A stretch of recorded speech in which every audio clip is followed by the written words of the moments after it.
এই দোয়াটা শিখে নেন, ইনশাআল্লাহ আপনার জীবনের সমস্ত সংকট কেটে যাবে। আমি নিজেও এই দোয়াটা বেশি বেশি করার চেষ্টা করি। দোয়াটা হচ্ছে, মুসা আলাইহিস সালাম একটা গাছের নিচে হেলান দিয়ে বসলেন, বসে দেখলেন দুজন মেয়ে দাঁড়িয়ে আছে দূরে, পানি নিতে পারছে না, লোকজন পানি নিয়ে যাচ্ছে, ওরা দাঁড়িয়ে আছে বেচারি। মুসা আলাইহিস সালাম গিয়ে বললেন, কি সমস্যা আপনাদের? তারা বললেন যে আমাদের বাবা অনেক বৃদ্ধ মানুষ, আমরা পানি নিতে পারি না যতক্ষণ না আমাদের কম পানি নিয়ে চলে যায়। তো মুসা আলাইহিস সালাম একটু বললাম না, ফিজিক্যালি খুব স্ট্রং ছিলেন, থাকে না বডি বিল্ডার, সামনে গিয়ে কথা বলে সরো পানি দিতে দাও, তখন মানুষ একটু মূল্যায়ন করে না।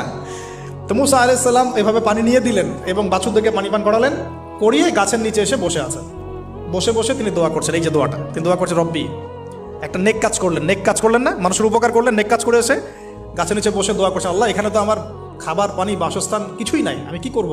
রব্বি ইন্নি লিমা আনজালতা ইলাইয়া মিন খায়রিন ফাকির, রব্বি ইন্নি লিমা আনজালতা ইলাইয়া মিন খায়রিন ফাকির।